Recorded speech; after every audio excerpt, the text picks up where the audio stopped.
souvent, les versions, quelquefois, de l'homme et de la femme diffèrent.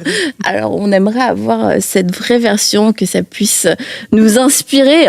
Comment se sont rencontrés Atom et Nadège? Voilà.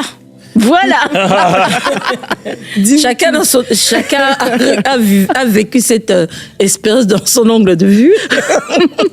Moi, en fait, j'ai vu quelqu'un, j'étais assise dans un salon, c'était dans une résidence privée, on parlait. J'ai vu quelqu'un ouvrir la porte, me voir et fait « Hey !» Il a fermé la porte, il est parti. Alors, je me suis demandé, qu'a-t-il vu? J'ai demandé au frère qui était avec moi, j'ai demandé qu'est-ce qu'il a, il a dit, lui, il est bizarre. Il est toujours bizarre, peut-être qu'il a vu quelque chose en esprit. Alors c'est passé comme ça, c'était ma première fois. Et c'est toi qui l'avais vu? C'est lui, moi j'ai seulement vu quelqu'un qui sursaute et puis qui ferme la porte. Qu'as-tu vu? Ça c'est la partie où elle me voit pour la première fois, mais moi je la vois beaucoup plus tôt. Et ça c'est sans aucun lien avec Gaël ou quoi que ce soit, on se connaissait. Je me souviens que à ce moment-là, j'étais le dirigeant technique musical du chœur de Gaël, et on a été invité dans une manifestation de la jeunesse, et on y est allé. J'y suis allé aussi parce qu'il y avait un papa à moi qui était saxophoniste qu'on a perdu malheureusement l'année passée. Et donc, je voulais bien le voir aussi. J'aime beaucoup quand il jouait. Donc, j'arrive dans cette manifestation. Et la manifestation commence, c'est une journée de louange. Ça commence par une jeune dame, une jeune fille à l'époque, qui va chanter une chanson sud-africaine qui était connue à l'époque. Très, très connue. Et c'est elle qui commence. Elle entonne. J'ai dit, waouh, quelle voix!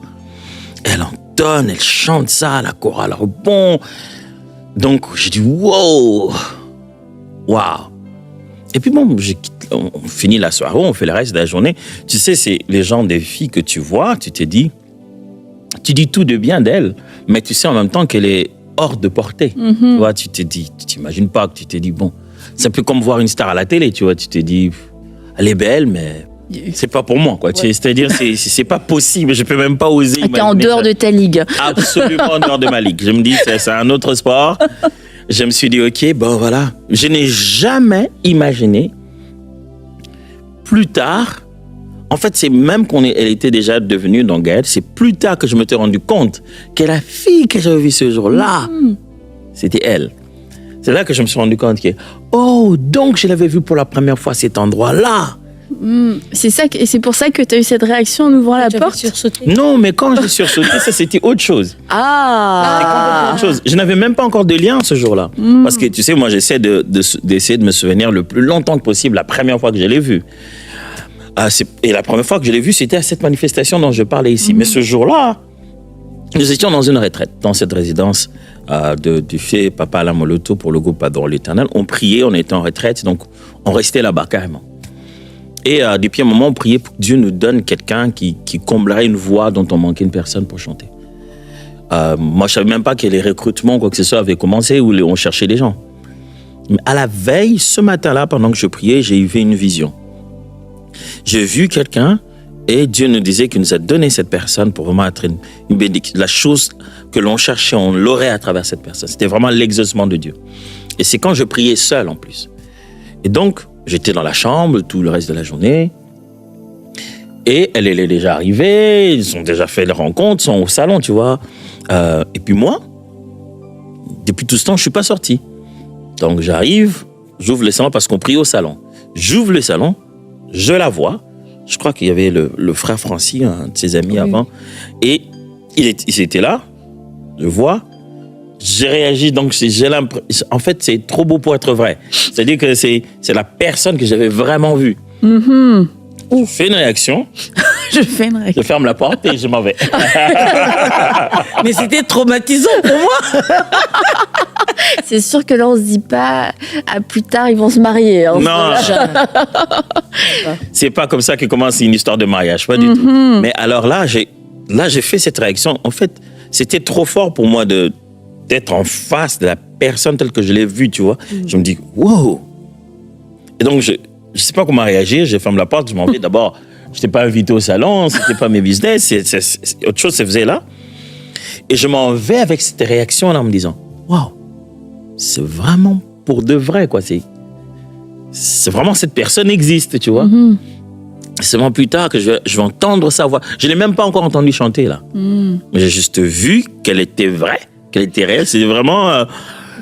Et puis, je veux dire que notre première rencontre, nos relations ont évolué. Bon, je vais risquer de sonner trop spirituel là, mais c'est la vérité. Mais nos relations ont évolué d'esprit, âme et corps. C'était vraiment ça. C'est-à-dire qu'il y a d'abord une connexion spirituelle sur le point de vue de la mission que Dieu nous a donnée, de se reconnaître dans cet ensemble-là, de fonctionner ensemble. Et puis après, il y a eu cette dimension émotionnelle qui est devenir amis, se parler souvent. On va arriver à cet épisode-là. Et puis après, ça a évolué. Voilà. Je pense que c'est à toi de parler de la partie émotionnelle, Nadège. Non, faut que lui parle. Souvent, on donne les émotions aux femmes. Il faut que les hommes s'expriment. Non, parle parce que moi, Non, je mange. donne-lui, Justement, il nous a dit qu'il t'avait vu avant, qu'il avait... Donc, Ouais. on peut même appeler ça presque un coup de foudre. Mais toi, ensuite, comment est-ce que tu t'es intéressé à lui? Bon, ce qui est sûr, je m'étais intéressée à lui, comme l'a dit, c'était spirituel. Il n'y avait rien de... C'était quelqu'un qui aimait tellement, il était passionné par le Seigneur. Alors moi, ça Vous m'intéressait. aviez quel âge à ce moment-là? À peine la vingtaine, hein. Ouais. Et vous étiez un petit peu en mode j'aimerais me marier chacun de votre côté. Non, pas du tout, pas Vous encore. étiez pas- À la première minute, là, non. Non, Encore. nous deux, non. Non, vous Non. n'étiez pas là pour Non. ça. Surtout c'était pas pas la un recherche enjeu de- votre cœur. Surtout pas moi. Surtout pas dans un Surtout groupe, pas, ouais. puis des choses de... pour moi, c'était... Moi, personnellement, c'est comme péché. Un même groupe, et puis des amourettes, non, ça peut pas exister. Ah ouais. Et Ah ouais. puis, sans que ça soit officiellement dit, c'était un peu prohibé. Oui. Il y a quelque chose que papa là n'aimait pas, c'est que on commence à tenter des relations comme ça, parce qu'après ça laisse des traces. Oui, si Et ça marche Ça pas. marche pas, ça Ça marche Ouais, marche si pas, ça ouais. marche pas, ça laisse vraiment. Alors, il aimait vraiment s'en mêler. Il voulait d'une certaine manière savoir ce qui se passe. Que vous fassiez pas là une relation comme ça, qui vous voit trop ensemble, et puis demain ça marche plus, et puis on sait plus vraiment vous mettre ensemble. Donc, c'était pas vraiment la grande saison où on était vraiment mariage. C'était une période où on était en quête spirituelle, juste en mode, je vais faire ce que tu attends de moi, Seigneur, je vais juste aller là où tu veux, je vais faire ce que tu veux. Et ce qui fait que la première connexion, comme on le dit là, c'est d'abord cette découverte de caractère intérieur, spirituel. Ça, c'est une chose que j'aime bien dire aux gens. Si ton mari ou ta femme ne craint pas Dieu, c'est pas toi qui vas craindre.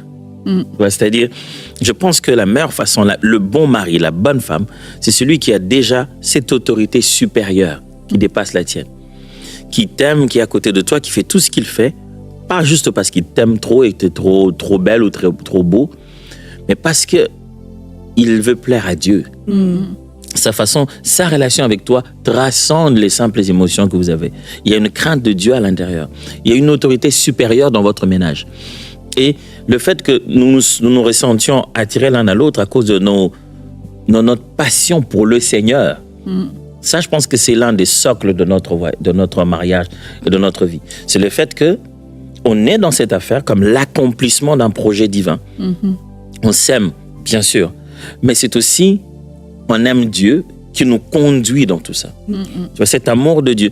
Et la preuve est que si d'une certaine manière dans notre relation, l'un ou l'autre perd un peu de consécration, on est plus proche du Seigneur, ça affecte le couple. On ressent. C'est-à-dire qu'on finit par ressentir son genre de débranchement, cet éloignement-là.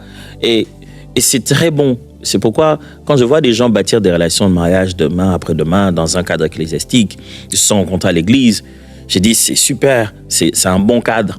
Mais encore, il faudra se rassurer que cette personne-là a une relation personnelle, individuelle, a une quête. Elle va quelque part avec Dieu, même pas avec toi. Et c'est plus tard qu'on a découvert, Nadège et moi, que on était déjà mariés. Tiens, je me rappelle, ça devait être aux États-Unis. On s'est rendu compte à un niveau supérieur de la rencontre de nos promesses personnelles. C'est-à-dire, c'est que chacun a reçu de la part de Dieu.